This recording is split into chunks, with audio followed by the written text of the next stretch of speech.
Hi, good morning, good evening, good night, wherever you are in the world.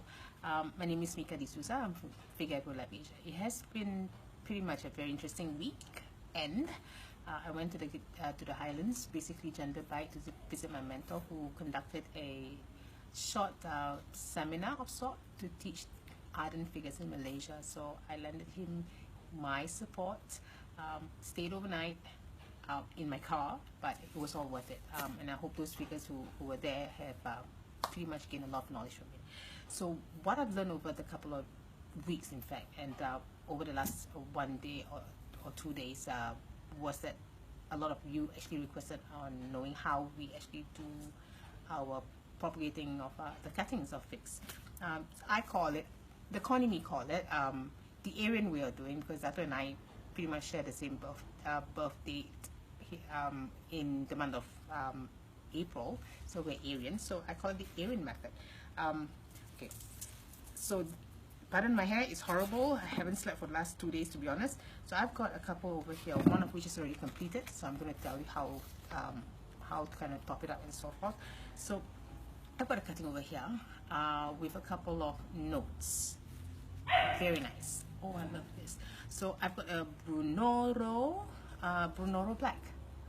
Very, very sweet. So what essentially I used to do was to cut it into half, all right? But I've learned over a couple of months that a longer stick like this will actually allow more buds to appear and more roots to form. You kind of contain the whole, you kind of focus on the whole stick, leverage on it wherever you can, all right? So it's always a stronger cutting to have it this size. So some of you have actually done the slant cut. I still practice that. Do a couple of stress, and that's it. You can do the scarring or doing one round, but I think it's just way too much. This is pretty simple. And the one reason why we actually love doing in bags like this, because it cuts one phase of repotting or uppotting them. Because if you're going to do a few hundred or few thousand, likelihood it's going to be back breaking. So this is one of the easier method of taking one phase or one process out for uppotting. So I've done this piece, and always remember, new figures, if you have a stick, remember it's pretty much a dead stick once you cut it from a mother tree. So you need to treat it first before the fungus gets to it. So I've done that. I've dried it. Please don't put hair dryer. I know some of you actually think, do I have to use a hair dryer? No. Do I have to put under the fan? No. Just put on newspaper and let it dry. Thoroughly dry. So here you go. Brunoro Black.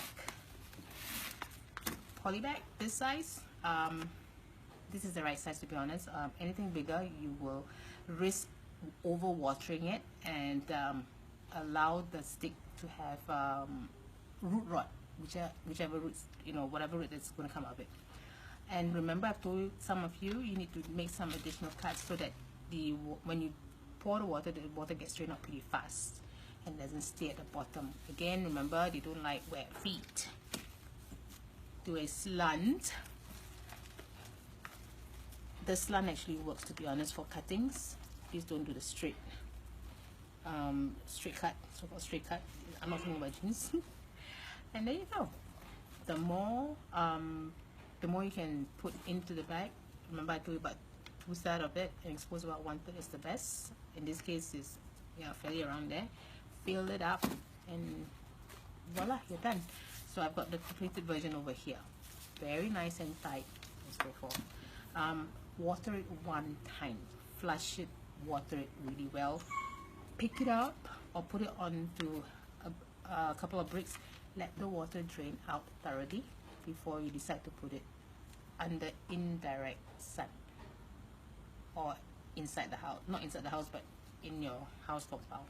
Some of you put it in boxes. Again, it's preference, but for us, we just leave it there out in the open as long as it's not under direct sun at all. In the event, if you see some buds and leaf coming out, if you don't want to introduce it to sun, which is actually very good for them, do it during the early morning sun so that it doesn't get burned. So indirectly allows the media to be dried up somewhat, and you can actually do a second round of watering. With regards to watering, what kind of water you may ask? again, do your own reading, do your own research. It's up to you. Essentially, you can put in the goodies, the vitamins and the fats, but again, please make sure if you're an organic person, practice organic fertilizers or use for organic fertilizers, please always remember that it has to be really mature. If it's not mature or processed, there will be a lot of pathogens and you risk killing the plant or the cutting or the roots. We'll just eat it up. So that's about it. So water it one time well, do not water it again until the media is dry. Again, pick it up. If it's heavy, it still has water. If it's cold, it still has water at the bottom. Or put your finger in and poke it in. If your finger feels cold or there's some moisture, then you know there's still water. Do not water it anymore until it's about to get really dry. Don't wait until it's totally dry, then the roots will desiccate and die. That's it. If you have any questions, please do let me know. I'll be more than happy to help. Cheers, guys.